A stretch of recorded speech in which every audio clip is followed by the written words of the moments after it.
लेकिन आज राजस्थान की कांग्रेस की सरकार ने ये साबित कर दिया कि पहला बजट लोगों के सपनों के अनुसार कोई लेकर आया तो राजस्थान की कांग्रेस सरकार लेकर आई। राजस्थान में 25 लोकसभा की सीटें भारतीय जनता पार्टी जीती, लेकिन मिला जीरो। जब केंद्र का बजट आया तो धोखा मिला, सपने टूट गए।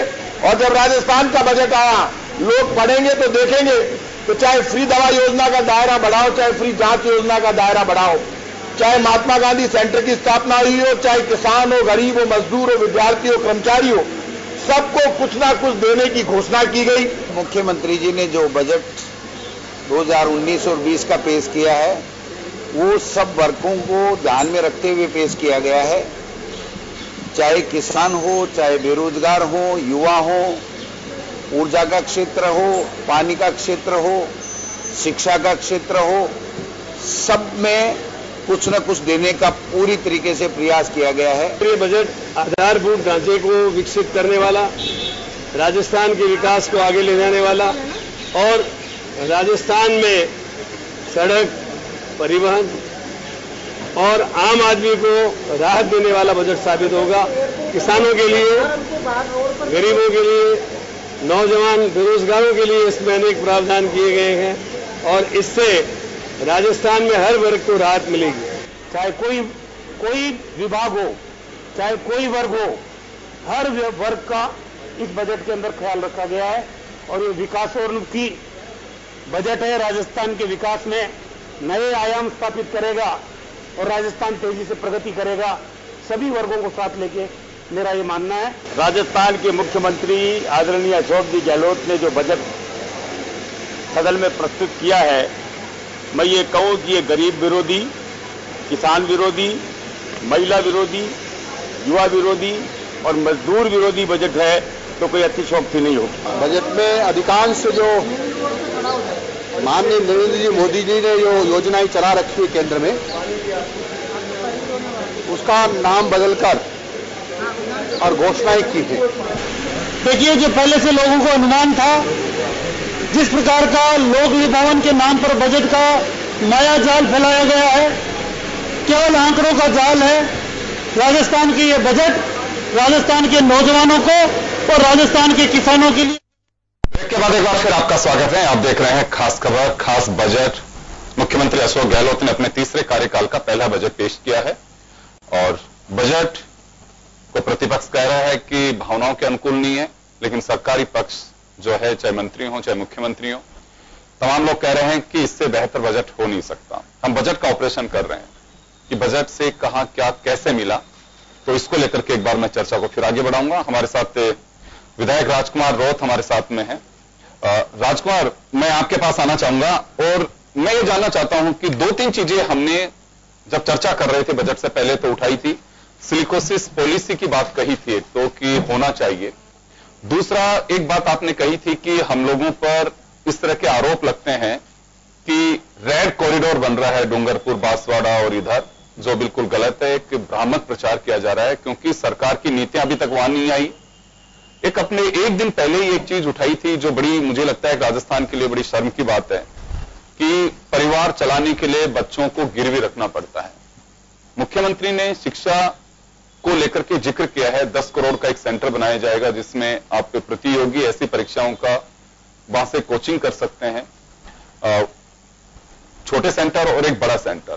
क्या वास्तव में शिक्षा का जो अभाव, आपने भी कहा कि सब शिक्षित नहीं हो पा रहे लोग, बड़ी कमी रही है कि बच्चा स्कूल में नहीं जा रहा और उसका नामांकन हो रहा है कि बच्चा स्कूल में जा रहा, आंगनबाड़ी में जा रहा है। तो ये जो बजट में 2 चीजें खासकर डूंगरपुर, प्रतापगढ़, बांसवाड़ा, इसको लेकर के लेके आए हैं कि उदयपुर में एक कोचिंग सेंटर खोलेंगे, एक किसी अन्य स्थान पे खोलेगा, तो इससे कुछ स्थितियां बदलेंगी वहां पे। आपको धन्यवाद। एक्चुअली अभी जो बजट सत्र में 2019-20 बजट सत्र में मुख्यमंत्री महोदय ने हमारे एरिया के लिए, जैसे कि पहली चर्चा में हमारे सिलिकोसिस जो नामक बीमारी जो है हमारे शेड्यूल एरिया में अधिकतर खनन होता है और वहाँ अधिकतर सिलिकोसिस से पीड़ित लोग हैं। कहीं कहीं अपनी आवाज सीएम साहब ने सुनी, इसके लिए हम धन्यवाद देना चाह रहे हैं। और वहां पर जो शिक्षा का स्तर है, आज कई मीडिया के माध्यम से, कई सामाजिक संगठन के माध्यम से, कई क्षेत्रीय पार्टी के माध्यम से भी वहाँ शिक्षा के लिए जो आवाज उठाई जा रही थी, वहाँ जो समस्या पैदा हो रही थी, वहाँ जो कुरीतियां थी, इसके संबंध में कहीं न कहीं मुख्यमंत्री महोदय ने समझा, जाना और जो जयपुर में 10 करोड़ का जो हॉस्टल और कोचिंग के लिए सुविधा उपलब्ध कराने के लिए घोषणा की, उसके लिए धन्यवाद देना चाह रहे हैं। एक्चुअली ये चीज मतलब मेरा ये मानना है कि कई वर्ष पहले होनी चाहिए। सरकार कई आई, कई बनी, ये अभी जो चीजें हो रही है, अगर 20-25 साल पहले हुई होती तो कहीं पे हमारे क्षेत्र का अधिक विकास हो सकता था। फिर भी देर आया दुरुस्त आया, इनके लिए हम धन्यवाद। चलिए, जीडी व्यास साहब हमारे साथ में है इस वक्त। राजस्थान अकाउंट सर्विसेज से बजट का काफी फोकस रखा, बजट बनाया भी है। सर, इस बजट को किस तरह से देखते हैं, जो ये गहलोत साहब ने अभी पेश किया उसको? मैं माननीय मुख्यमंत्री जी की भाषण की पहली लाइन से अपनी बात की शुरुआत करूंगा, जिसमें उन्होंने ये बात कही थी कि बजट आर्थिक डॉक्यूमेंट है जिसमें जनता अपने सपने को देखती है, और इसमें कोई दो राय नहीं है। 1956 से लेकर के आज 2019 तक के राजस्थान के इतिहास को देखें तो हमने बहुत संघर्ष किया है। कई बार अकाल पड़े, कई बार और आपदाएं आई। कहने को तो हमारा क्षेत्रफल बहुत बड़ा है और हिंदुस्तान में पहला है, लेकिन हमारे संसाधन भी लिमिटेड हैं। उन संसाधनों को जुटा करके हमारी प्राथमिकताओं को तय करना और तय करके उसके आधार पर नंबर बाय नंबर बजट घोषणाओं को करना, ये एक बहुत बड़ी चुनौती होती है हम लोगों के सामने, क्षमा कीजिएगा, सरकार के सामने। और जब सरकार के सामने ये चुनौती होती है तो हर एक वर्ग का ध्यान रखना पड़ता है। इस बजट में एक बहुत बढ़िया बात यह हुई है कि लगभग सभी वर्गों को, विशेष रूप से उन वर्गों को भी छुआ गया जिनको मानवीय दृष्टिकोण से पहले नहीं छुआ गया था। पहली बार इस बात की घोषणा की गई कि वो लोग जो बोल नहीं पाते हैं, इशारों में अपनी भाषा को समझाते हैं, उनके लिए ट्रेनर्स तैयार किए जाएंगे। पहली बार इस बात की भी घोषणा करी गई कि हम ऐसे काम भी करेंगे जो अब तक मानवीय दृष्टिकोण से नहीं हुए। उन लोगों को, बेरोजगारों को एक भत्ता देना, एक सम्मानित भत्ता देना, बुजुर्गों को भत्ते में बढ़ोतरी करना, ये वो चीजें हैं जहां पर सामान्यतया राजनीतिक दृष्टिकोण से देखा नहीं जाता, लेकिन बजट में इसको देखा गया है। जी, चलिए, ओम सैनी साहब हमारे साथ में है। ओम जी, इस बजट को किस तरह से देखते हैं? एक बात मैं आपसे और जानना चाहूंगा कि अक्सर बजट में एक बात कही जाती है कि पूर्ववर्ती सरकार ने यह योजना ड्रॉप की, पूर्ववर्ती सरकार की योजना से ये रहा। ये क्या माने इसे कि आर्थिक अर्थव्यवस्था का पहले से एक स्ट्रक्चर तैयार करके? वसुंधरा जी को जब हमने 5 साल सुना, उससे पहले सुना, तो एक ही बात कही जाती थी कि अर्थव्यवस्था राज्य की बेपटरी हो रही है। जब खुद सत्ता की चाबी हाथ में आती है तो पटरी पे आती है, ऐसा एसओ गहलोत साहब कह रहे हैं। तो ये आर्थिक नीति पटरी पे, बेपटरी पे अक्सर क्यों चर्चा होती है? देखिए योगेश जी, आपने बहुत खूबसूरत बात पूछी है और ये बात यूँ समझा जाना चाहिए कि कॉन्स्टिट्यूशनली जो गारंटीज पूरी करने की जिम्मेवारी राज्य सरकार की और केंद्र सरकार की होती है, वो जब पूरा नहीं कर पाते हैं तो उसके बाद में कई सारे बहाने करते हैं। ये बहाने करने का सिलसिला बड़ा लंबा चला आ रहा था, लेकिन आज पहली बार मुझे जब मैं बजट सुन रहा था बैठ करके विधानसभा में, तो मुझे लगा कि उस तरीके के तंज नहीं कसे जा रहे जैसे तंज लगातार सुनने को मिलते हैं कि इसलिए सरकार ने क्या किया और इस सरकार ने क्या किया। तो अफसोस जरूर प्रकट किया, मेज भी थपथपाई गई दोनों तरफ से। पानी पी करके कि इसको तो आप थपथपा सकते हैं तो थपथपाइए ना। तो ये हम लोग शायद बार बार लोकसभा और विधानसभा के चुनाव के दौरान आप और मैं डिस्कस करते रहे और कहते रहे हैं कि शत्रुता कैसे, जब जनता का भला करना चाहते हैं, आपका संगठन करना चाहता है, आपकी पॉलिटिकल पार्टी करना चाहती है, दूसरा करना चाहता है, तो जो बेहतर तरीके से आगे बढ़ाता है उसकी तारीफ की जानी चाहिए, शत्रुता नहीं होनी चाहिए। ये मुझे आज के बजट भाषण में लगा कि शत्रुता वाला भाव कम था, अफसोस वाला भाव जरूर था कि साहब मेट्रो को आपने क्यों रोका, रिफाइनरी आपने क्यों नहीं चालू की, उसको किस तरीके से आपने अपने नाम बढ़ने की चेष्टा की, ये निःशुल्क जो दवा वाला था उसको पहले आपने जाहिर क्यों कहा, इस तरह का भाव था। यानी आश्चर्य प्रकट किया जा रहा था। स्कूलों को आपने क्यों बंद किया, उन स्कूलों को पुनः चालू करने का सिलसिला है। ये स्वरूप है। देखिए, मुश्किल ये है कि वर्तमान सरकारें, चाहे वो केंद्र की सरकार हो चाहे राज्य की सरकार हो, ये अर्थव्यवस्था उधार की अर्थव्यवस्था है। इसमें विकास के लिए आपको फाइनेंशियल इंस्टीट्यूशन से उधार लेना पड़ेगा, उधार चुकाने के लिए रास्ते निकालने पड़ेंगे। और सौभाग्य से राजस्थान के पास वो जरिया है, रिफाइनरी और तेल, जिसके माध्यम से हम अपने सारे संकटों से निजात पा सकते हैं। आज के बजट में ये बात ज्यादा प्रभावी रूप से कही जानी चाहिए थी, लेकिन हल्के से कही है। और अफसोस जाहिर करते हुए मैं समझता हूँ कि भारतीय जनता पार्टी ने भी आज उस तरीके से नहीं किया, मतलब प्रतिपक्ष ने भी वैसे हल्ला नहीं किया जिस तरीके से पहले हुआ करता था। आज वो भी शांतिपूर्वक सुनते रहे। और अगर ये इस भावना के साथ में ये बजट स्वीकार किया जाता है और इन सारी बातों को आगे बढ़ाई जाती है, ठीक रहेगा। लेकिन ये समझना पड़ेगा, ये पेज कि डेवलपमेंट सिर्फ सुधार के रास्ते हो सकता है। ये डेवलपमेंट चाहे वो कोई भी सरकार हो, चाहे वो बीजेपी की सरकार हो चाहे कांग्रेस की सरकार हो, क्योंकि आपके पास में संसाधन उस तरीके के उपलब्ध नहीं है। सौभाग्य से हमें तेल मिल गया है, रिफाइनरी का जरिया मिल गया है, तो आने वाले 5 साल में मेरा ख्याल है कि सारे संकटों से निजात दिला सकेगा। और जिस तरह की बात कही हायर एजुकेशन के लिए, किसानों के लिए, अब 10 दिन में ऋण चुका देंगे, ये संभव नहीं है ना। 10 दिन में सहकारी बैंकों का तो कर देंगे, कमर्शियल बैंक का क्या होगा? कमर्शियल बैंकों के साथ में जो आपको बातचीत करनी पड़ेगी वो अलग तरीके से होगी। तो इस तरह की जुमले नहीं बोलने चाहिए। जुमले बोलने की आदत पिछले 10 बरस से हम देख रहे हैं कि जो भी नेता है केंद्र के या राज्य के, उनकी जुमले बोलने की आदत बढ़ गई है और वो जनता को बड़ा परेशान करती है और सलीके से उसकी समझ को विकसित नहीं होने देती। मैं समझता हूँ कि ये बात अगर अब रहेगी तो ज्यादा बेहतर तरीके से बजट के बारे में सोचा। बिल्कुल आऊंगा मैं। बलवान पूनिया जी हमारे साथ में है। बलवान जी, आपके पास आना चाहूंगा। बजट को लेके पहला रिएक्शन आपका, किस तरह से देखते हैं इस बजट को? सबसे पहले तो मैं आपसे ये बात शेयर करना चाहूंगा कि हमें समझना पड़ेगा कि राज्य का बजट उतना प्रभावी नहीं होता राज्य की परिभाषा में जितना कि केंद्र का बजट होता है। और जीएसटी लगने के बाद राज्य के पर जिस तरीके से काट दिए गए हैं, तो हमें उम्मीद थी केंद्र के बजट से कि और बेहतर तरीके से वो किसानों को लेकर, वो जनता को लेकर, वो रोजगार को लेकर वो जिस तरीके से आने चाहिए था वो बजट आया नहीं। उसके बाद आज जो बात जैसे आप कह रहे थे, एक पहली दफा हमने भी कई बार बजट देखे, विधानसभा में जरूर पहले बार आए लेकिन कई बार बजट देखे।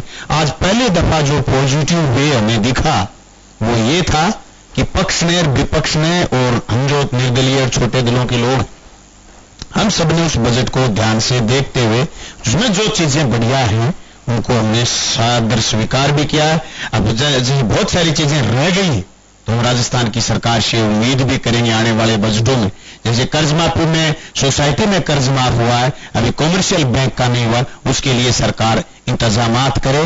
और आज जो लोग विपक्ष में हैं वो लोग ऐसे कोई जुमले ना फेंके जिससे लोगों में प्रयास का विषय बने। आज इस तरीके से कई विषय छुए गए बजट के अंदर, जैसे उच्च शिक्षा में गवर्नमेंट कॉलेज की बात को लेकर और छोटे छोटे दलों की मांगे और हम लोगों की मांगे जैसे पूरी की गई, उसके लिए भी तो हम सरकार का धन्यवाद करना चाहेंगे। लेकिन बहुत सारी जैसे अभी 8 मांगों पर अभी चर्चा होनी है बजट में, जो सिंचाई पर है, जो सड़क पर है, जो चिकित्सा पर है, जो स्वास्थ्य पर है, तो हम ये खोजने का प्रयास करेंगे कि बजट को कंसोलिडेट कैसे किया जाए। बलवान जी, एक मेरा सवाल है, आप लोग आईजीएलपी पानी के काफी लंबे से डिमांड, पानी तो आ रहा है आपके, लेकिन कहा जाता है कि तेल वाले कहते हैं कि पहले हेड पे रोक लिया जाता है, आगे पानी नहीं पहुंचता। दूसरा, जो पानी आप लोगों के वहां आ रहा है उसी को पीना एक मजबूरी है। मैं जब जल संसाधन पे आप लोगों की डिबेट चल रही थी तब भी मैं सुन रहा था, आपके यहां से जो लोग आने वाले हैं सबने कहा कि हम कैंसर की नहर खोल रहे हैं उन लोगों के लिए, क्योंकि कई जिले चपेट में। मुख्यमंत्री जी ने एक बात कही है कि हम 21 जिलों में 517 करोड़ की 55 योजनाएं लगा रहे हैं।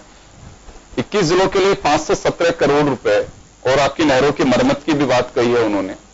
तो मरम्मत का बजट उन्होंने अलग से बोला है, 1000 करोड़ से ऊपर अलग का बोला है, और उसके बाद पेयजल के लिए अलग से बोला है। लेकिन अभी उसमें नहरी विषय डिमांड्स में हमने रखा है, आज बीएससी की मीटिंग थी, उसमें इंदिरा गांधी नहर पर तो स्पेशल से हम चर्चा करेंगे, जो इससे का कम पानी मिल रहा है, प्रदूषित पानी जो आ रहा है, और हमें पूरा इल्म है इस बात का कि गंभीरता के साथ जो सुझाव पिछले ये सरकार बनने के बाद जो 10 दिन पहले विधानसभा चली, अब जो विधानसभा चली है, जो डिमांड्स आई उस पर आज के बजट में छुआ है उनको। इसके लिए हम बजट का स्वागत भी करेंगे। बहुत सारी चीजों को छुआ है, जो जनजाति क्षेत्र से लोग आए हैं, साथी राजकुमार बैठे हैं, बलजीत जी किसानों के लिए बैठे हैं। जैसे किसान को आज हमें इस बात की भी खुशी है कि जिन मुद्दों को लेकर के हम विधानसभा तक पहुंचे और हमने उठाया, आज 50 बार किसान का नाम लिया गया। केंद्र के बजट में किसान नदार था। हम चाहते हैं कि जैसे आप बोल रहे हैं कि इन चीजों का इंप्लीमेशन हो, तो इंप्लीमेशन करवाने के लिए हम सब लोग विधानसभा के अंदर हैं, सरकार से इंप्लीमेशन भी करवाएंगे, अगला बजट और बेहतर तरीके से आए। इसलिए अब लगातार जैसे 1 अगस्त तक विधानसभा चलेगी, बीएससी की मीटिंग में तय हुआ है, तो जो 8 डिमांड्स आएंगी, राज्य की हर परिस्थिति पर हम गंभीरता से चर्चा करेंगे। तो इस सरकार को ढंग से चलवाने का काम भी हम सब लोग मिलकर के करेंगे, बैठने नहीं देंगे। चलिए रामकेश जी के पास में जाना चाहूंगा मैं। रामकेश जी, आप पिछली सरकार का हिस्सा रहे हैं और अभी भी सरकार को समर्थन है आपका। मैं इतना सा जानना चाहूंगा कि कुछ योजनाओं का जिक्र मुख्यमंत्री ने कहा, जिसमें एक बड़ी योजना क्या कानून बनाया आप लोगों ने उस वक्त, जवाबदेही कानून 2012। मुख्यमंत्री ने जब बजट पेश करने के बाद मीडिया से बातचीत में कहा, उन्होंने गौर और जोर देकर के कहा कि यह सबको समझ लेना चाहिए। तो जवाबदेही में कहीं आपको लगता है कि 5 साल में ऐसी स्थितियां नहीं रही हैं कि जो वास्तव में जवाबदेही होनी चाहिए? आप लोगों की सरकार के वक्त जवाबदेही अलग थी, अब जवाबदेही के रास्ते कुछ अलग होंगे। देखो योगेश जी, आज का जो बजट है वो ऐतिहासिक बजट है, और उस बजट में मुख्यमंत्री जी ने हर उस पहलू को छूने की कोशिश की है जिससे आम जनता प्रभावित होती है। जवाबदेही का जहां तक सवाल है, मुख्यमंत्री जी पारदर्शी सरकार के लिए बार बार हर मंच पे इस बात का इस्तेमाल करते हैं, इस बात को कहते हैं कि सरकार पारदर्शी होनी चाहिए, जवाबदेही होनी चाहिए, और हम एक ट्रस्टी के रूप में काम कर रहे हैं।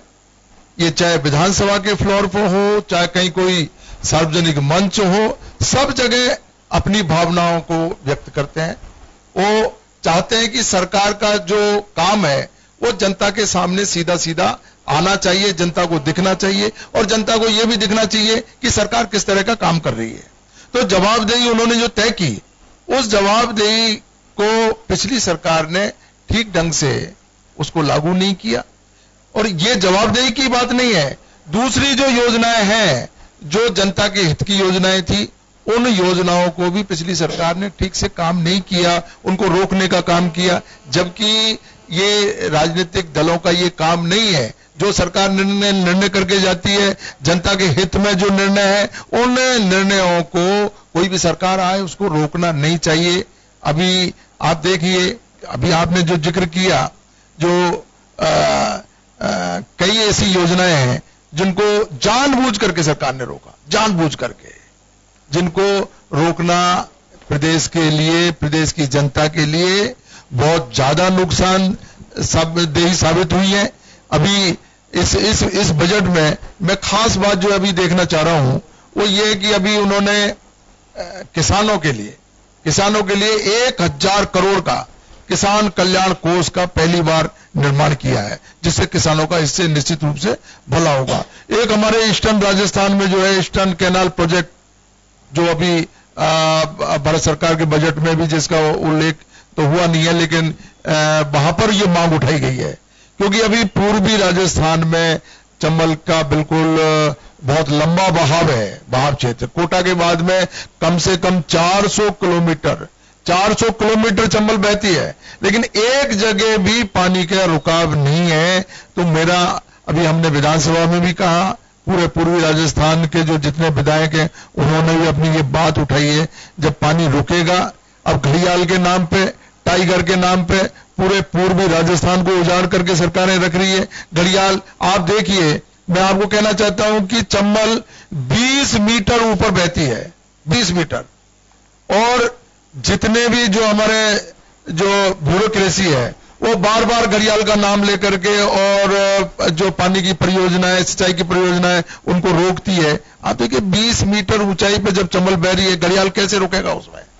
लेकिन घड़ियाल के नाम पर सारे प्रोजेक्ट को रोक दिया।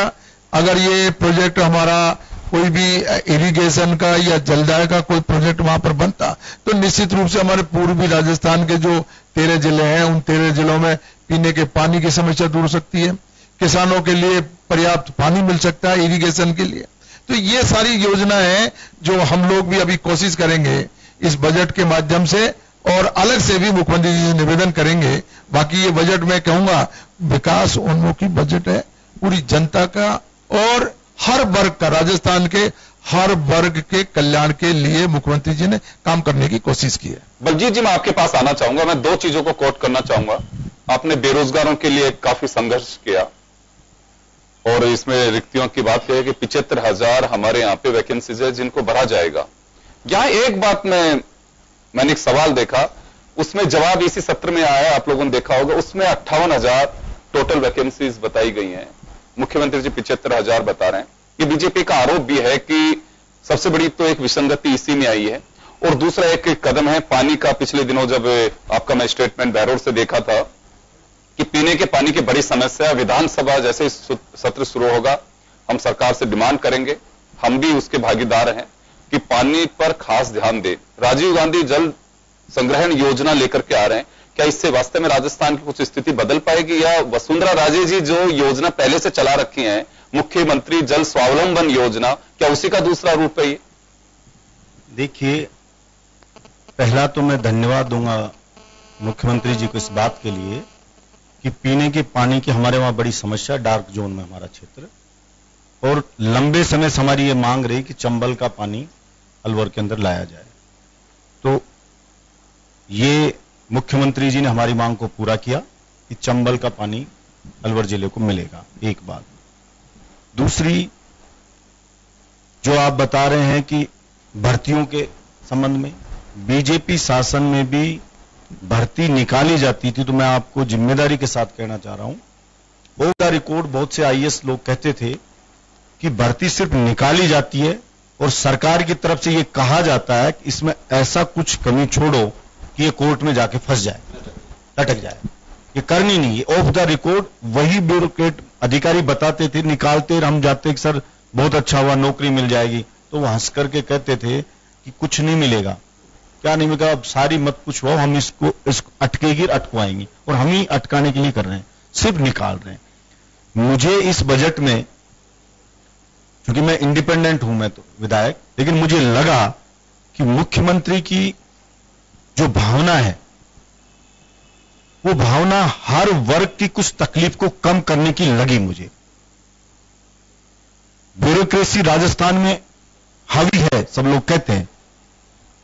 मैंने भी मुख्यमंत्री जी से एक बार कहा कि जो ये थाने, इन थानों के अंदर हिस्ट्री सीटर जाता है और वो चूंकि पैसे देता है, वो चाय पी के आता है, और एक बुजुर्ग जाता है, किसान जाता है, उसकी भैंस चोरी होगी, उसके एफआईआर दर्ज कराने जाता है, उसके साथ इतना बुरा व्यवहार किया जाता है कि वो बेचारे को दुदकार के ऐसे भगाया जाता है जैसे पता नहीं कोई क्रिमिनल आ गया हो, और वो दिन भर कल आना, परसों आना, पहले रोज आना। तो आप अगर वास्तव में आपकी मंशा है कि ट्रांसपेरेंसी रहे और पुलिस काम करे, पता रहे, तो आप कैमरे क्यों नहीं लगवा देते प्रत्येक थाने में, और उनको कह दो कि इसकी रिकॉर्डिंग इसको डिलीट नहीं किया जाएगा। कौन आदमी थाने में आ रहा है, कौन घुमा फिरा रहा है, आप देख सकते हो। हिस्ट्री सीटर आ रहा है, उसके साथ क्या व्यवहार है, देख सकते हो। बुजुर्ग आदमी सीनियर सिटीजन के साथ क्या व्यवहार करे पुलिस, आप चेक कर सकते हो। आपका विधायक कंप्लेंट करेगा कि मेरे एरिया में सीनियर सिटीजन के साथ दुर्व्यवहार करती है आपकी पुलिस, और एफआईआर दर्ज कराने जाते हैं, उन पर कार्रवाई नहीं होती है। तो मैं आपको कंप्लेंट करूं, आप लेते हो फीडबैक एसपी से कि बहरोड का विधायक कह रहा है वो काम नहीं होता, वो एसपी मुझे क्या मेरा फीडबैक देगा, जो खुद मंथली कोई लेगा किसी थाने वाले से। हालांकि अभी नए एसपी लगे, मैं कोई उन पे आरोप नहीं लगा रहा हूं, जनरल बात बताइए, लेकिन साधारण बात कह रहा हूं कि वो आप उससे पूछोगे एमएलए करोगे, ऐसा नहीं, एमएलए है ना सर, तंग कर रहा है, तो मैंने कहा, मैं मुख्यमंत्री जी को कहा कि मैं आपको लिख के स्टाम्प पेपर पे देता हूं मुख्यमंत्री जी, राजस्थान का एक भी पुलिस अफसर बलजीत यादव की बड़ाई नहीं करेगा। तो उन्होंने कहा, ऐसा क्या है कि आपकी बड़ाई नहीं करेगा? मैंने कहा, बलजीत यादव उनके खिलाफ हल्ला बोल चलाता है, बलजीत यादव भ्रष्टाचार के खिलाफ लड़ता है, बिगड़ी कानून व्यवस्था के खिलाफ लड़ता है, तो सबसे बड़ा दुश्मन बलजीत यादव दिखता है। तो इसलिए आपका जो अभियान, आपके प्रयास है, आज रंगत है उसमें, तो बदला जा रहा है, ये कैमरे लगाने का रहता है। और उन्होंने, मैंने पूछा बाद में भी कि इनके डिलीट तो नहीं, वो डिलीट नहीं की जाएगी रिकॉर्डिंग। मैंने पूछा उनके वहां पे संजय छोत्री जी हैं पुलिस में, मैंने उनसे, साथ ही थे सीएम के, मैंने उनसे ही पूछा, भीड़ ज्यादा थी सीएम के, तो उन्होंने बोला भी कि डिलीट नहीं होगा। जैसे पूरी चीज इतनी तो उस टाइम सामने नहीं आई थी। तो ये चीज हुई तो मुझे लगा कि मुख्यमंत्री जी की मनसा है वो ठीक है। पानी पे सभी जगह मुझे लगा जैसे पानी पे सब जगह उन्होंने कोशिश की ठीक करने की, साथ ये पानी की जो गंभीर समस्या राजस्थान में भी, नौकरियों के लिए भी उन्होंने भर्तियां के लिए कहा है कि हम भर्तियां करेंगे। मुझे पूरा विश्वास है कि बीजेपी राज के जैसे कमी छोड़ करके ब्यूरोक्रेट इनको नहीं अटकाएंगे, कोर्ट में नहीं फंसेंगे भर्तियां, और जितनी कही है उतनी भी निकल जाए तो एक बार थोड़ी सी तो राहत जवान को, राजस्थान के जवान को, यूथ को मिलेगी, बेरोजगार युवा को मिलेगी। चलिए आप अलवर से आते हैं, इस वजह से मेरा एक सवाल है। अलवर और भरतपुर के लिए पायलट प्रोजेक्ट शुरू करने की बात मुख्यमंत्री ने कही है, जिसमें उन्होंने कहा है कि 112 नंबर पे आप डायल करिए और इमरजेंसी रेस्पॉन्स टीम वहां पे पहुंचेगी पुलिस की। ये पिछले दिनों आपके क्षेत्र में भरतपुर में मॉब लिंचिंग की घटनाएं हुई, उसे ध्यान में रख करके किया जा रहा है? नहीं, उससे नहीं।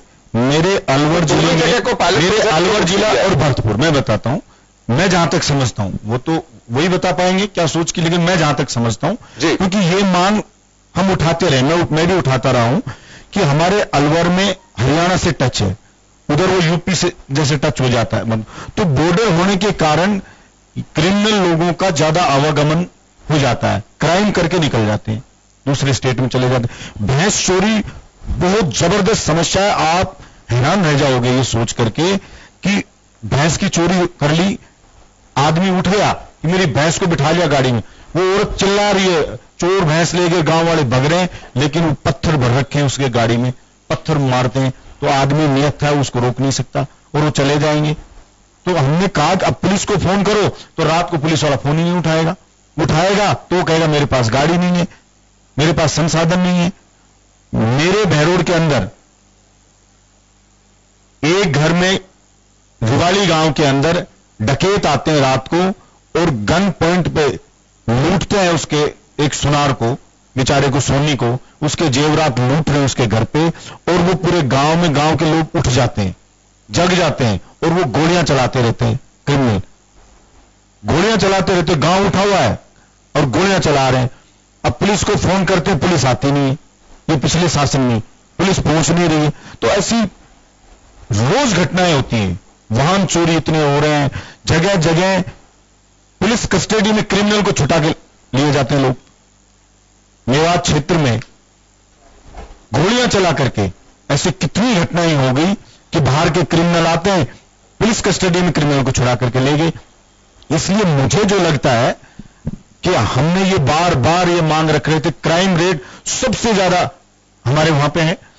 पूरे राजस्थान में आप देखोगे तो अलवर जिले में सबसे ज्यादा, अलवर जिले में आपको क्राइम मिलेगा। एफआईआर कितनी दर्ज हुई आप पता कर लो, कितने केस रजिस्टर होते हैं।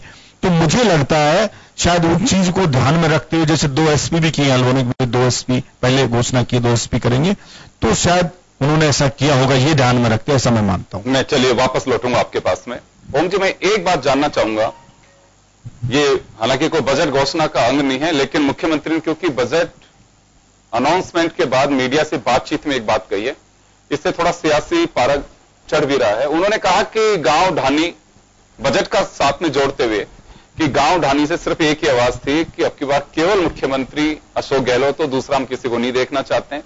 और उसके साथ में ट्रांसपेरेंसी और जवाबदेही की बात भी उन्होंने जोड़ी है। वो इस वजह से जोड़ी है कि अब उन लोगों को समझ लेना चाहिए, चाहे मंत्रिमंडल के साथ ही हो, चाहे ब्यूरोक्रेट्स हो, चाहे दूसरे लोग हों, कि अब जवाबदेही है उनकी। जो जवाबदेही में शामिल नहीं होंगे तो जानते हैं फिर क्या होता है। बिल्कुल योगेन जी, जो बात आपने नोट की वही बात मैंने भी नोट की है। ये जो आज मुख्यमंत्री का संवाद था। इस संवाद में ये आना अपने आप में उनकी वो जो अंदर काफी दिनों से शायद बात उनके दिल में दबी हुई थी कि जिस तरीके से राज्य की राजनीति में उनके दल में जो कुछ हो रहा है वो बड़ा परेशान करने वाला है।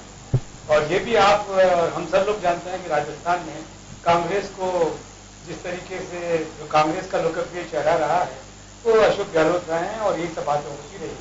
लेकिन कांग्रेस के अंदरूनी राजनीति में जिस तरीके से परिवर्तन की बात राहुल गांधी ने प्रारंभ की और नौजवानों के हाथ में ताकत देने की बात की, उसको लेकर के जो सारे सिलसिले बने और जो परिवर्तन हुए वो परिवर्तन मेरा ख्याल है कि कांग्रेस संगठन को और कांग्रेस के इस स्वरूप को रास नहीं आया और सबसे ज्यादा प्रभावित उस पर अशोक गहलोत ही हुए। वो किस तरीके से इन सारे प्रकरण या सारी घटनाओं के दौरान अपने आप को शांत बनाए रख करके और दिल्ली में सब कुछ चर्चा करते थे, लेकिन कभी भी फ्रंट पे कुछ नहीं बोला। आज पहली बार उनके मुंह से सुनकर के मुझे भी आश्चर्य हुआ कि आज ये बात कहने की बजट के अवसर पर, क्योंकि उनका एक कॉन्फिडेंस था। हालांकि चलिए, क्योंकि बजट से उन्होंने जवाबदेही कानून के साथ में जब जोड़ा इस बात को, तो इस वजह से थोड़ी रिलेवेंट होती है कि इसमें चर्चा। ये यूं लगा कि उन्होंने कहा जैसे इस बजट का वो दर्शन भी वो बनाया। उन्होंने कहा कि हम लोग ट्रस्टी हैं, हम गांधी के अनुयायी हैं और गांधी का सारा जो ट्रस्टीशिप का जो सिद्धांत है उसको लेकर के चलते हैं, तो हम अपने को हाकम नहीं समझे, हम अपने को सत्ता का मालिक ना समझे, हम सचमुच में सत्ता का सेवक समझे अपने आप को। इन सारी चर्चाओं के बीच में ये बात कहना सचमुच में फिर पता लगता है कि इसलिए मैं जो लगातार संघर्ष करता रहा हूँ, शायद मैं इसकी व्याख्या कर रहा हूँ, मैं जो लगातार संघर्ष करता रहा हूँ उसके पीछे यही भावना रही है कि राजस्थान में सामान्य जन को सम्मान मिले और सामान्य जन की सरकार रहे और सामान्य जन को वो इज्जत मिले जो मिलनी चाहिए। ये लग ये रहा था कि जैसे बड़ा सामंती सा स्वरूप बन गया है जो कि ठीक नहीं है शासन के। चलिए, मैं लौटूंगा, मैं व्यास साहब के पास में एक बार फिर जाना चाहूंगा। एक बात बड़ी जबरदस्त तरीके से बनी हुई है और एक चर्चा भी होती है कि जीएसटी के बाद में स्टेट बजट का कोई औचित्य नहीं रह जाता है, केवल आप अनाउंसमेंट्स कर सकते हो, पैसा तो जीएसटी के खाते में चला जाएगा। हमारे दर्शक भी और कुछ वैसे भी चर्चा होती है, जैसे अभी बलवान जी ने भी कहा था कि जीएसटी के बाद केंद्र सरकार को ही सब कुछ तय करना था। मैं जानना चाहूंगा कि जीएसटी के बाद में बजट की रूपरेखा या बजट का स्वरूप कुछ बदलेगा? आदरणीय सैनी साहब ने जो शुरुआत में बात कही थी कि राज्य और केंद्र में बजट का बंटवारा कैसे हो, इसका एक फॉर्मूला बना हुआ है और इसके लिए फाइनेंस कमीशन बनता है। फाइनेंस कमीशन केंद्र और राज्य के बीच पैसे का बंटवारा कैसे होगा इसको डिसाइड भी करता है। उस फॉर्मूले के अनुसार सरकार को पैसा मिलता है। मैं इस बात से मना भी नहीं करूंगा कि पैसा टाइम पे नहीं मिलके थोड़ा लेट हो जाए तो उस पैसे की कितनी कद्र होगी। आज बहुत तेज बुखार है और मुझे दवाई के लिए पैसा नहीं मिला और 4 दिन बाद मिला तो बुखार टाइफाइड में कन्वर्ट हो जाएगा। लेकिन यह कहना कि जीएसटी के बाद में राज्य के पास कोई काम ही नहीं बचा, यह बिल्कुल पूर्णतया सत्य नहीं होगा। अर्ध सत्य जरूर हो सकता है, क्योंकि हमें टैक्स लगाने पे बहुत सारी जो पावर थी वो पावर शायद कहीं न कहीं हमारे पास से कम होकर के कहीं और चले गई। लेकिन एक बात हम ध्यान रखें कि हम डेमोक्रेसी में जी रहे हैं और इस डेमोक्रेसी में रिपब्लिक में जी रहे हैं। केंद्र भी हमारा हिस्सा है और राज्य भी हमारा हिस्सा है, और जब दोनों हमारे हिस्से हैं तो इसके पॉजिटिव नेगेटिव दोनों बातें हैं। जीएसटी का इकट्ठा करना केंद्र की जिम्मेदारी हो गई, आपका बहुत सारा ब्यूरोक्रेसी का काम कम हुआ, पैसा तो उतना ही मिलना जितना मिलना है। तो ऐसा नहीं है कि पैसा नहीं मिल रहा, पैसे का एक फॉर्मूला है, लेकिन सरकार को निश्चित रूप से, और माननीय मुख्यमंत्री जी ने एक बहुत बढ़िया बात कही थी, अपने भाषण के शुरुआत में कही थी कि मैं अच्छी गवर्नेंस लेके आऊंगा, और उस गवर्नेंस को समझाया था उन्होंने कहा था सरकार संवेदनशील होगी, सरकार पारदर्शी होगी, सरकार जवाबदेही सरकार होगी। ये बात बहुत अच्छी लगती है, लगनी भी चाहिए, और कोई भी आए वो ये बात कहेगा, पढ़ा लिखा आदमी ये बात कहेगा, जो समझदार है वो ये बात कहेगा। लेकिन सवाल एग्जीक्यूशन का आ जाता है। इसमें कोई दो राय नहीं है कि माननीय मुख्यमंत्री जी ने अपने टाइम में वो एक्ट बनाए जो हिंदुस्तान के इतिहास में पहली बार बने। ब्यूरोक्रेसी को बांधने के लिए हिंदुस्तान में आज भारत सरकार में नहीं है कि सरकार में परचेज कैसे होगी, ट्रांसपेरेंसी एक्ट बनाया। अब कोई भी अधिकारी और वित्त विभाग भी किसी को, और सरकार किसी को गलत परचेज हो गई तो छूट नहीं दे सकता, उसको माफ नहीं कर सकता। ट्रांसपेरेंसी एक्ट है, इसलिए गलती हुई है तो मामला अदालत में जाएगा, सरकार भी एक पक्षकार होगी। निश्चित रूप से बहुत अच्छा काम किया, इसमें कोई दो राय नहीं है। लेकिन एक्ट बनाना और एक्ट को लागू करना, इनमें एक अंतर होता है सर। मैं बहुत विनम्रता के साथ एक निवेदन करना चाहूंगा। बहुत सालों पहले, बल्कि कहूं सैकड़ों साल पहले, हमारे यहां पर बाल विवाह अधिनियम बना था। आज कितना लागू होता है सर? आप पत्रकार हैं, या माननीय जनता की अंतस चेतना के प्रतीक प्रतिनिधि बैठे हुए हैं, जिनको जनता ने चुन के भेजा है, वो भी अपने गांव में जाकर के अपने दिल पे हाथ रख के पूछे, लागू कराने वाला पे बहुत बड़ी जिम्मेदारी आती है। मैं तो एक बात और निवेदन करना चाहूंगा, कोई सरकार जो आती है उसको 5 साल बाद फिर जनता के बीच जाना है। वो कभी खराब बजट नहीं बनाएगी, बजट हमेशा अच्छा बनाएगी, लेकिन बजट को लागू करवाना। और सर, आप सभी माननीय सदस्य विधानसभा के यहाँ विराजे हुए हैं, आप हर बार साल जब खत्म होता है उठा करके वेबसाइट पे देखिएगा कितनी बजट घोषणाएं हुई थी और कितनी बच गई, और आप पाते बहुत सारी बच गई। तो उनको एग्जीक्यूट करवाना वो हमारी जिम्मेदारी। हम अपने नुमाइंदों से अपेक्षा करते हैं कि उनके अधीन काम करने वाले जितने गुमाश्ते हैं उनसे काम कराने की क्षमता रखें, तो वो बहुत अच्छे राजा साबित होंगे, बहुत अच्छे नेता साबित होंगे। और यदि काम कराने की क्षमता हमें नहीं है तो हमारी नीयत कितनी भी अच्छी हो, हम काम नहीं करा पाए तो हमारे लिए ये कहा जाएगा आदमी तो बहुत अच्छा था पर कर नहीं पाया, लोगों ने नहीं करने दिया। इसी तरह से बजट, जैसे कि बजट तो बहुत ही लोकप्रिय है, लेकिन अब उसका एग्जीक्यूशन कितना होता है। तो बलजीत जी, परवाह मत करिए कि कौन नाराज होगा कौन नहीं होगा। जिस मुहिम को आप लेके चल रहे हैं उसमें आप बढ़ते रहे। मुझे लगता है कि जनता अप्रिशिएट करती है और वही 5 साल बाद में आपकी परीक्षा की कॉपी में नंबर देती है। मैं वापस एक बार बलवान पूनिया जी के पास जाना चाहूंगा। बलवान जी, कुछ ऐसी चीजें लगती हैं, ये बात तो ठीक है कि बजट बहुत अच्छा होता है, लेकिन इंप्लीमेंट हो। विधायक आप पहली बार बने, लेकिन मैं आपके संघर्ष को पिछले 15 साल से देख रहा हूं। और आपने जिक्र भी किया था कि मैं मुख्यमंत्री जी से जब मिलने गया था कॉलेज की मांग को लेकर के, जब आप छात्र संघ अध्यक्ष थे, तो दाढ़ी उस वक्त भी थी। अभी जाकर के आपने जब कहा कि सर आपने कॉलेज का एक मुद्दा मेरे सामने लेकर के आए थे, मैं विधायक बनकर के आ गया हूं, तो वास्तव में अनाउंसमेंट हर बार होती है। ये एक बड़ी चुनौती आप लोगों के सामने भी है कि बजट को ठीक से लागू कराया जा सके, अवेयरनेस अपनी हो, केवल इसी काम में नहीं फंस के रह जाएं हम। देखिए, जो काम को लेकर के पब्लिक पीछे चलती है और भीड़ रहती है, वो होता है आपके ट्रांसफर का। ट्रांसफर की वजह से सिर्फ एक आदमी खुश हो सकता है, लेकिन जिस मुहिम के लिए जनता ने चुन के भेजा, मुझे लगता है उससे सैकड़ों लोग खुश होंगे। मैं पहले भी आपके पास साक्षात्कार में बात करके गया, आप समझ भी गए जिस संदर्भ से मैं पहले बोल रहा हूँ। बलजीत जी ने और हम सब ने जो कहा है, मैं पूरे आत्मविश्वास से कह रहा हूँ, हम नौजवान बहुत हैं विधानसभा में, और हम इस बजट की एक एक पाई इंप्लीमेशन करवाएंगे। एक चीज अगर देखें, आपने जिस दिन पहले दिन साक्षात्कार दिया, आज सारा सदन चला है, अभी 4 दिन, उससे पहले 10 दिन। आप तो बहुत समय से कवरेज करते होंगे, हम तो विधानसभा में पहली बार है। आपको यूं नहीं लगता कि ऐसे सकारात्मक दौर में गुजर रही है? रात के 9:30 बजे ऐसे छूट रहे हैं विधायक जो स्कूल के बच्चे छूटे हैं। आपको यूं नहीं लग रहा? मैंने कल गिना, मोस्टली 72 से कम लोग नहीं थे जब बहस चल रही थी। मैंने परसों गिना 83 लोग थे, और जब मंत्री जी का बयान आया 112 लोग सदन के अंदर। और मैं आपको आत्मविश्वास के साथ कह रहा हूं, जो एक एक घोषणा की है मुख्यमंत्री जी, उनको लागू करवाएंगे। मैं तो आंदोलनकारी आदमी हूं, लाखों लोगों की मांग करने वाले लोग हैं, उसमें से लड़ने वाले हजारों लोग होते हैं। हजारों लोगों के हिस्से में कुछ जो हिस्से में आता है, हम उसको जनता के लिए जेब में डालते हैं, बचे के लिए फिर लड़ते हैं। इसलिए आने वाले बजटों में बची हुई चीजों को पूरा कराएंगे। इस बजट में जो जो चीजें दी उनको लागू करवाएंगे। बस एक चीज का है, जो चीज हमें फंडामेंटली रूप से समझने की जरूरत है, जिस तरीके से इन्होंने कहा, तुर्की का एक आदेश था, चौथे महीने में वापिस ओपन हुआ।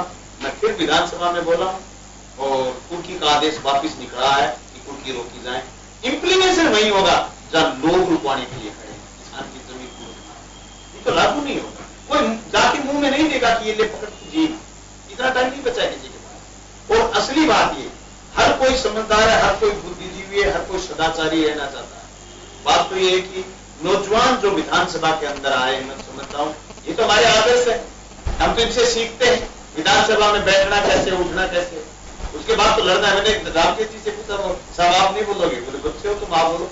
हम तो बहुत बोले हैं जिंदगी में, कई विधायक सीनियर विधायक। और कल जो बहस हुई बिजली पर, पहले के मंत्री जी बोल रहे थे, उससे पहले जितेंद्र जी मंत्री रहे वो बोल रहे थे, मौजूदा मंत्री बोल रहे थे। हम सब लोग उनसे सीख रहे हैं। जो जो डिमांड्स गांव से आ रही हैं, गलियों से आ रही हैं, लोगों की आ रही है, नौजवान की आ रही है, वो डिमांड्स हम विधानसभा के अंदर कर रहे हैं। हम उन पर सब लोग पढ़ेंगे, लिखेंगे, बात करेंगे। हम फौरी तौर पर अगर हम सब लोग भला करना चाहते हैं, टीवी जनता का भला करना चाहता है, मीडिया के माध्यम से अखबार भला करना चाहता है, जनप्रतिनिधि भला करना चाहते हैं, तो मैं समझता हूं कि हम लोग कर सकते हैं। 100% नहीं तो 10%, 20, 30, 40, 50, 60, 70 जितनी भारी होता है, और हम इसको ठीक करने का प्रयास करें। बिल्कुल, बहुत अच्छी बात है। मैं रामकेश जी आपके पास आऊंगा, लेकिन बलजीत जी के पास जाना चाहूंगा मैं पहले एक बार। बलजीत जी, आपसे मैं जानना चाहता हूं कि बजट आप लोग पहली बार आए हैं, लेकिन संघर्ष जो करते हैं, चीजों को देखते हैं, उनका ध्यान रहता है कि वास्तव में असेंबली में क्या चल रहा है, किसने क्या कहा। बेशक बाहर हो, लेकिन एक आईना हम जरूर देखते हैं कि बिल्कुल क्या चल रहा है। पिछले कुछ सालों से बजट हो चाहे हाउस हो, उसके प्रति लोगों की सोच में बड़ा अंतर आया, और मुझे लगता है कि ये एक बड़ी चुनौती आप लोगों के सामने है कि सदन के प्रति वापस वैसी स्थिति पैदा हो। अभी बलवान जी जो कह रहे हैं कि 9:30 बजे जब निकल करके जा रहे थे लग रहे थे हम पाठशाला। आप लोगों में से उस वक्त के विधायक नहीं रहे, ओम जी हमारे साथ में, भैरव सिंह जी जब मुख्यमंत्री थे तब भी, और उसके बाद अशोक जी बने तब भी, अकाल दोनों टाइम रहे। रात को 2:30 बजे तक बहस हुई है, और वापस सुबह 11 बजे। कोई रिलैक्सेशन नहीं था कि चलिए आज 12 बजे से हो जाए। तो इस विधानसभा के प्रति ऐसी जवाबदेही है। ये बजट जो है, ये केवल बजट एक पार्टी की सरकार का नहीं है, आप लोगों का सबका बजट है, पूरे प्रदेश का बजट है। वास्तव में सरकारों को इसके लिए मजबूर होना चाहिए कि जनता जवाब चाहती है। हमने घोषणाएं तो कर दी, जैसे अभी व्यास साहब ने कहा कि देखिए हर चीज बहुत अच्छी है कि आप एमएलए भी हैं, बजट से जोड़ के देखिए आप अपने आप को कि एमएलए अच्छे थे, मिलते भी थे, अपनी गाड़ी से उतर के बात भी करते थे, लेकिन कुछ कर नहीं पाए। तो मुझे लगता है कि जो हमारे पैनलिस्ट आए हुए हैं, ये छाप बजट की तरह ही हो कि नहीं, बजट भी अच्छा था और एमएलए भी अच्छा था, बजट पूरा हुआ, हमारे विधायक ने हमारी योजनाओं को लागू करवाया। मुझे उम्मीद है कि आप लोग उस दिशा में आगे बढ़े। देखिए, मैं आपको बताना चाहता हूँ, पूरी जिम्मेदारी के साथ कहना चाहता हूँ, पहले क्या हुआ, किसने क्या किया, किस एमएलए ने क्या किया, मैं उसमें नहीं जाना चाहता। मैं तो इतना कह सकता हूँ कि मेरे जो भी क्षेत्र के लिए और पूरे राजस्थान के लिए जो भी बजट में घोषणाएं सरकार ने की हैं, बिल्कुल हम उनको इम्प्लीमेंट करवाएंगे और पूरी जिम्मेदारी के साथ, मतलब जहां भी जिस भी जगह पे हमें कोई कमी दिखेगी उसको ठीक करने का प्रयास करेंगे। और जैसा मेरे साथी भगवान जी कह रहे थे कि मुंह में निवाला कोई नहीं देगा, आपको लड़ना भिड़ना पड़ेगा। तो हमारे को तो आदत है पहले से ही कि लड़ भिड़ करके अपना हक लेना, जनता को उसका हक दिलाना। मुख्यमंत्री जी ने जो घोषणा की है, जहां भी लड़ना पड़ेगा वहां लड़ेंगे, जिसको समझाना होगा वह समझाएंगे, मुख्यमंत्री जी को कहना होगा तो वहां भी कहेंगे, लेकिन जनता के साथ धोखा नहीं होने देंगे। अब कई घोषणा कर दी और फिर हुआ नहीं। अभी एमएलए बन के आए, 5 साल आप देखिएगा, मैं जहां तक सोचता हूं, मेरा स्वप्न है ये कि कोई ये ना कहे कि विधायक भला था, अच्छा था, मिलता था, कुछ कर नहीं पाया। मेरे क्षेत्र की जनता ये बोले कि रणजीत यादव के जैसा एमएलए आज से पहले कभी नहीं आया क्षेत्र में, ये बुलवाना चाहता हूं। और ये जुनून है मेरे सर पे। और जिस व्यक्ति में दृढ़ इच्छा शक्ति होती है, तो वास्तव में काम करना चाहता है, जिसकी नीयत साफ होती है, तो निश्चित रूप से परिणाम अच्छे ही आते हैं। ये एक सवाल हो रहा है मेरा, आप जिस बेल्ट से आते हैं, पहले तो कहा तो ये जाता था कि नंबर 1 इंडस्ट्री में कोटा है, उसके बाद में अलवर आता है, लेकिन आज प्रदेश नहीं, दुनिया के मानचित्र पर आपके एरिया से लगता है, चाहे भिवाड़ी तिजारा में आता हो, लेकिन आपकी बेल्ट है ये, नीमराना तिजारा और ये सारा बेल्ट बिल्कुल नीमराना आपके आता है, कोरिया जोन जो बना हुआ आपके पास में आता है। तो कुछ ऐसी चीजें इस बजट से, कुछ ऐसी स्थितियां हैं, हालांकि मुख्यमंत्री जी ने उसका अनाउंसमेंट को लिया भी था साथ में, जिसके लिए उन्होंने कहा कि दिल्ली मुंबई इंडस्ट्रियल कॉरिडोर आपके क्षेत्र से भी जाएगा। इसको लेकर के बजट में उसके पैरेलल कुछ कर सके, उसका कहीं कुछ दिखता है? देखिए, थोड़ी क्या बताऊंगा कमी इसमें एक चीज की रही, जो मैंने मुख्यमंत्री जी को पहले भी कहा था। एक तो जो ऐसे बॉर्डर इंडस्ट्री लगी हुई है हमारे यहाँ पे, तो मैंने ये कहा कि जो इंडस्ट्री बड़ी बड़ी तो लगा दिया, लेकिन लोकल बच्चों को रोजगार दिया नहीं जाता। जिनकी जमीन चली गई उनको रोजगार नहीं दिया जाता। कोई पॉलिसी बने, उनकी डिग्री नहीं पूछी जाती है, केवल ये पूछा जाता है रहने वाले कहां के हो, उसने कहा मैं बहरोड से हूं, मुंडावर से हूं या अलवर मेरे जिले से हूं, उसको बाहर कर दिया जाता है, नहीं रखा जाता है। तो हमने कहा कि हमारी जमीन हमारी ले ली, पानी हमारा ले लिया, बिजली यहाँ की दे रहे हैं और रोजगार हमारे लोकल बच्चों को मिल नहीं रहा है, तो क्या करें ऐसे उद्योगों का? इससे बढ़िया तो हमारी जमीन अच्छी थी किसान की, जो खेती करके तो खा रहा था। तो आप ऐसा कोई कानून बनाओ कि जिसकी जमीन छीनेंगे तो उनको बेरोजगार या बेघर नहीं होने देंगे, उनके बच्चों को इंडस्ट्री में रोजगार दिया जाएगा। ऐसा कोई कानून बनाइए। उद्योग नीति की बात कही है, एक ही दिन पहले प्रसादी लाल मीणा जी ने जब एमएसएमई पे चल रही थी, तो किसी सत्र में हम उद्योग नीति ला रहे हैं। आपकी बात सही है कि आप बजट के दौरान आप बोल सकते हैं, इंडस्ट्री की अनुदान मांग जब आएंगी तब आप बोल सकते हैं कि साहब अब ऐसी कोई पॉलिसी लेके आए, क्योंकि ये बात पहले भी उठ चुकी है। निश्चित बोलेंगे, हाँ, निश्चित रूप से बोलेंगे। ये जब इंडस्ट्री पॉलिसी बनेगी तो मुझे लगता है कि उसमें शामिल कराया जा सकता है और होना चाहिए। निश्चित रूप से बोलेंगे, लड़ेगा बलजीत यादव। मतलब मैं वो भी नहीं हूं, आपको बताऊं, मैं किसी का पिछलक नहीं बनता। आपने जो अभी कहा खबरों में, किसी से नहीं डरता, भगवान के अलावा, जनता के अलावा किसी से नहीं डरता, क्योंकि मैं ईमानदारी से जीता हूं, अपनी खून पसीने की कमाई से दाल रोटी खाता हूं, इसलिए मैं किसी से नहीं डरता और किसी का पिछलक नहीं बनता। जो जनता का दोस्त वो बलजीत का दोस्त, जनता का दुश्मन बलजीत का दुश्मन। मुख्यमंत्री जी अच्छा काम करेंगे तो बिल्कुल उनके साथ, और गलत करेंगे सबसे पहले विरोध करने वाला बलजीत यादव का, इसलिए कुछ भी गलत नहीं होने देंगे। और मैं इतना उत्साहित भी हूं और मेरा आत्मविश्वास बढ़ा। मैंने विधानसभा में जैसे हमारे नए जीत करके युवा लोग आए, मैंने सब में वो जुनून देखा, चाहे वो निर्दलीय हो, चाहे वो छोटी पार्टियों से हो, चाहे वो कांग्रेस से हो, चाहे वो बीजेपी से हो, मुझे सब लोगों में एक अलग ही ऊर्जा और एक जुनून दिखा कुछ कर गुजरने का। तो मेरा विश्वास और बढ़ा है कि हम सब लोग मिल करके और कुछ अच्छा करवाएंगे और राजस्थान की जनता के दर्द को कुछ कम करने का निश्चित रूप से प्रयास होगा और हम उसमें कम करने में, प्रयास को कम करने में सफल होंगे। चलिए, मैं लौटूंगा रामकेश जी आपके पास में। एक बार राजकुमार जी आपके पास आना चाहूंगा। एम्प्लॉयमेंट बढ़ सके, जब पहले भी हम चर्चा कर रहे थे तो ये बात थी कि रोजगार बढ़े। रोजगार बढ़ने से क्या होगा कि न केवल मैं आपकी प्राइवेट बेल्ट की बात कर रहा हूं, सभी जगह पलायन जो हो रहा है उसकी वजह यह है कि वहां पे संसाधन नहीं है। बजट से कुछ लग रहा है कि वहां पे जो चाहे अहमदाबाद जाते हो या मध्य प्रदेश लोग जाते हैं वो रुक पाएंगे। जैसे कि बजट सत्र में मुख्यमंत्री महोदय ने जो पढ़े लिखे जो युवा थे उनके लिए जो युवा रोजगार योजना जो 1 लाख रुपए तक के कर्ज लेने की ले पाएंगे, तो मेरा ये मानना है कि जो पढ़े लिखे लोग हैं कई कई लोगों पर राहत पहुंचेगी। इसके अलावा जो अशिक्षित वर्ग है, जिन्होंने अध्ययन नहीं किया, जिसके पास कोई डिग्री नहीं है, जैसे कि लघु उद्योग के लिए जो मुख्यमंत्री महोदय ने जो बजट सत्र में किया है, तो कई जो पलायन हो रहा था, कहीं जो बाहर रोजगार के लिए जाना पड़ रहा था, कहीं थोड़ी कमी आएगी।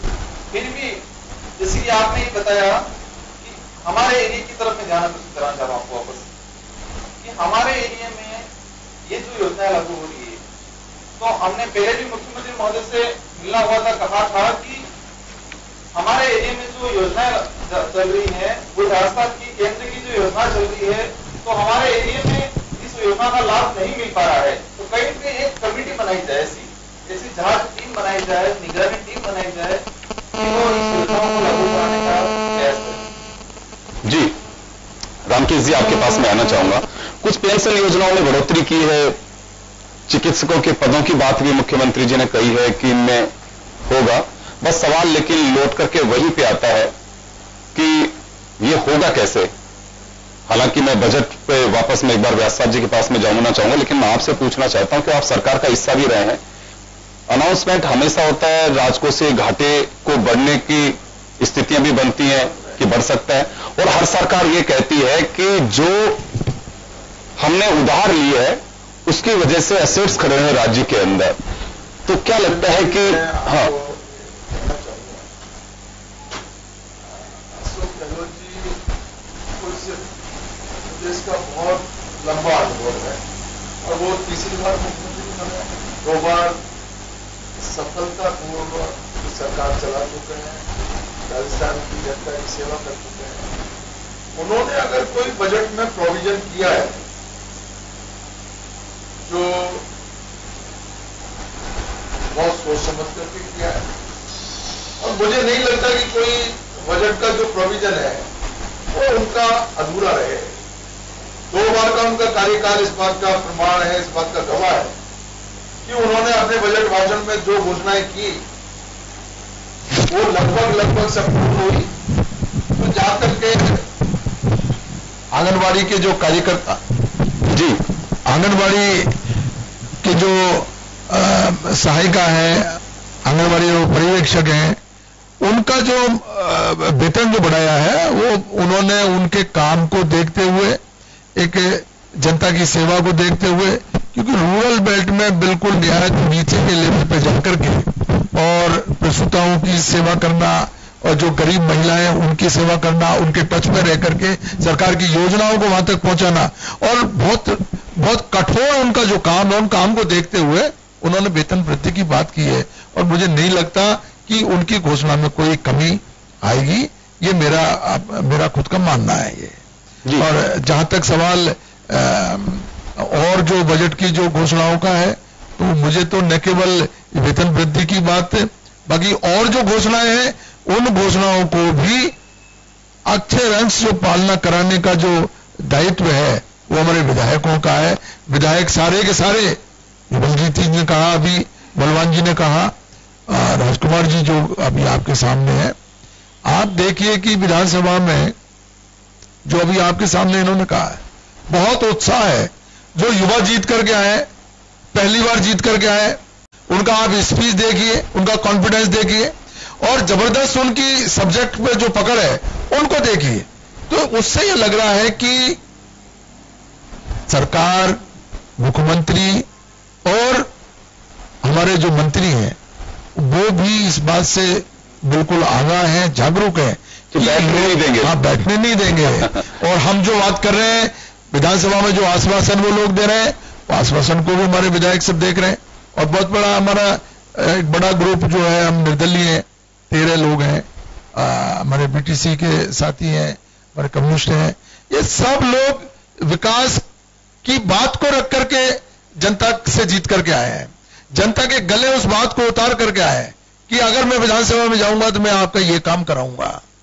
बहुत संघर्ष करने के बाद में ये लोग आए, तो निश्चित रूप से मुझे उम्मीद है, बहुत ज्यादा उम्मीद है कि मंत्री और मुख्यमंत्री जी तो वैसे ही बहुत सेंसिटिव है, बहुत संवेदनशील है, वो हर बात को पूरा करने की कोशिश करेंगे। ये मेरा आत्मविश्वास है। और मैं समझता हूं कि यही बजट नहीं, आगे आने वाले जो बजट है वो राजस्थान में एक इतिहास कायम करेंगे, ऐसा मेरा मानना है। धन्यवाद। तो चले 2,32,000 करोड़ का जो बजट है वो मुख्यमंत्री जी ने पेश किया। बलवान जी, मैं 1 मिनट में सुनना चाहूंगा, आप कुछ कहना चाह रहे हैं बीच में अभी। ये इन्हीं की बात को आगे बढ़ा रहा था। जो आत्मविश्वास आपको हमने पहले दिलाया है वो उसको थोड़ा सा रिपीट करना चाहूंगा। जिस तरीके से पॉजिटिव वे में राजस्थान की विधानसभा और उससे बोलने वाला का कॉन्फिडेंस एक अलग बात है, उससे ज्यादा कॉन्फिडेंस जो उत्तर आ रहे हैं ना, जो उत्तर आ रहे हैं बहस का जवाब का, और सरकार यूं गोलमोल उत्तर करने का प्रयास नहीं कर रही, तो मैं समझता हूं जनता की बात, जनता की आवाज जो राजस्थान की विधानसभा में उठ रही है वो धरातल पर लागू होगी और हम सब मिलकर के उसका प्रयास करेंगे। आपसे भी मेरा ये निवेदन है कि इस बजट पर इन बहसों को और तार्किकता के साथ आप आगे बढ़ाइए ताकि हमारी भी क्रेडिबिलिटी बने, आपकी भी बने और जनता की भी काम हो। मैं व्यास साहब के पास में जाना चाहूंगा एक बार के लिए। घाटे के बजट को लेकर के कहा जाता है कि घाटे का बजट, आज मैं जब इस पे चर्चा कर रहा था तो मुख्यमंत्री जी ने कहा कि हम योजनाओं के लिए पैसा चाहिएगा, वो लेना पड़ता है। लेकिन अभी बीजेपी से जब बात हुई तो उनका कहना था कि हमारे वक्त 95% एसेट्स बने कर्ज के, लेकिन पिछली जो पूर्ववर्ती सरकार यानी कि गहलोत साहब की जो सरकार है वो 66% पे ही अटक करके रह गई। इसे केवल एक सियासी बयान के रूप में देखें या फिर हर सरकार की मजबूरी है कर्ज लेना? देखिए, जब विकास आपको करना है, और मैंने अपनी बात की शुरुआत में आपसे कहा था कि 56 से लेकर 2019 तक देखिएगा कि राजस्थान की जनता ने बहुत संघर्ष किया है। आज भी पानी की समस्या है, आज भी रोजगार की समस्या है। समस्याओं को गिनने लगे तो बहुत लंबी लिस्ट हो जाएगी। और जब बजट पेश किया जाता है और बजट पारित होता है तो किसी सरकार का बजट नहीं होता, वो बजट जनता का बजट हो जाता है, क्योंकि विधानसभा के सारे सदस्य मिलकर उसको पास करते हैं। बहुमत से करें या एक मत से करें ये अलग बात है, लेकिन वो जनता का बजट है। और बजट पास होने के साथ ही कार्यपालिका को सौंप दिया जाता है। लेकिन कुछ बिंदु आते हैं। आपने कहा कि घाटे का बजट, बिल्कुल कोई दो राय नहीं है। हमारे जब संसाधन सीमित हैं तो हम पैसा कहीं से लेके ही काम करेंगे। हमारी अपनी प्राथमिकता है। घर में कोई बीमार हो जाए, घर में कोई अति आवश्यकता आ जाए, निश्चित रूप से पैसा लेंगे, ज्यादा मेहनत करेंगे। और राजस्थान का आदमी आप देखें तो मेहनत के लिए प्रसिद्ध है। हमारा व्यापारी, चाहे आप बंगाल चले जाइएगा, चाहे आसाम चले जाइएगा, चाहे आप विदेशों में चले जाइएगा, हम कोई कम नहीं है। एक लोटा लेके चले थे और एक सल्तनत बना करके वहां पर बैठे हुए हैं। इसलिए राजस्थान के लोग मेहनत करते हैं, मेहनत करेंगे और लोन लेंगे, काम करेंगे। और सवाल ये कि एसेट बनना और उसका काम आना दो अलग अलग चीजें। बहुत अच्छी घोषणा करी गई कि हमारे मोहल्ले के पास में एक डिस्पेंसरी होगी। दिल्ली में भी ये बात हुई थी। और मैं माननीय विधायक महोदय यहाँ विराजे हुए हैं, मैं निवेदन करना चाहूंगा, कुछ बिंदु कैसे लागू होंगे, बजट में पास कर देंगे, ये खोल दी जाएंगी। पर आपको ये ध्यान रखना पड़ेगा, आपकी सरकार में कितने लोग एग्जाम देख के डॉक्टर बन के आते हैं, कितने टिकते हैं। आप क्या उनको मोहल्लों में बैठा पाएंगे? नंबर 1। नंबर 2, बैठा भी दिया तो दिल्ली में ये प्रयोग असफल क्यों हुआ? इसलिए असफल हुआ क्योंकि आपने उन जगह पे नहीं बनाए जो जनता जा सके। आप दिल्ली से रवाना होइएगा, गुड़गांव के बीच में आइएगा, सड़क के बीच में डिवाइडर्स के ऊपर आपकी डिस्पेंसरी बनी हुई है। गाड़ी रोक के आदमी जाएगा कैसे? टकराएगा, मरेगा। तो आपको इन सब बिंदुओं पर विचार करना पड़ेगा। सैद्धांतिक रूप से बहुत अच्छी बात है, लेकिन जब ये प्रैक्टिकल लागू की जाएगी, साहब ने भी एक बहुत अच्छी बात कही कि साहब ये रिकॉर्डिंग हमेशा रहेगी। आप टेक्नोलॉजी भी देखिएगा, कौन सी चीज कब तक रह पाएगी। आप इसको आश्वस्त होइएगा कि रह पाएगी कि नहीं रह पाए कोई बात नहीं, उसकी रिकॉर्डिंग करके और आप आर्काइव्स में रखिएगा, हमेशा रखिएगा, तब जाकर के बात हो पाएगी। चलिए, बहुत बहुत शुक्रिया आप सभी का। और हमने जो चर्चा की एक वानगी है, अभी हमारे विधायक साहिबान जो हैं इनको अवसर मिलेगा, बजट की अनुदान मांगों पे भी मिलेगा, उसके अलावा बजट पे भी आपको मिलेगा। 3 फेज में आप लोगों को बोलने का अवसर मिलेगा। मुझे लगता है कि आप जरूर बोलें, खुल करके बोलें, अपनी चर्चाओं में अपनी जो प्रैक्टिकली जो चीजें देखते हैं आप उसका अध्ययन करें और बात को रखें कि वास्तव में खुद को भी एक सेटिस्फैक्शन होगा कि मैं मेरे जो मुझे हक था उसका प्रयोग किया और जो जनता जिस मकसद से भेज रही है वो वास्तव में खरा उतर पा रहा हूं। बहुत बहुत शुक्रिया आप सभी का। बजट स्पेशल में इतना ही, दीजिए इजाजत, नमस्कार।